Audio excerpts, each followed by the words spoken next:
পৃথিবীতে শ্রেষ্ঠতম প্রতিশোধ হলো চুপ থাকা।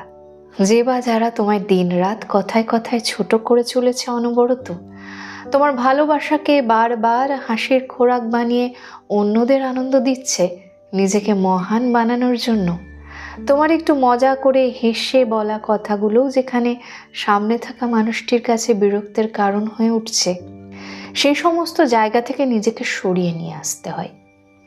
যেখানে তোমার কথার দাম থাকে না, তোমার পছন্দ অর্থাৎ তুমি যাকে মন থেকে নিজের মনে করো সেই মানুষটাও যখন তোমায় অবজ্ঞা অবহেলার সাগরে ভাসিয়ে দেয়, সেখানে না থাকাটাই ভালো।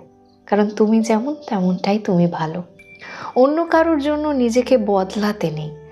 আর যে বা যারা তোমার উপস্থিতিতে অস্বস্তি বোধ করে, তাহলে সেখানে নীরব থেকে আস্তে আস্তে দূরে সরে আসাটাই বেশি ভালো। কারণ কারোর সাথে তর্কে জড়ানোর থেকে নিজেকে চুপ রাখাটা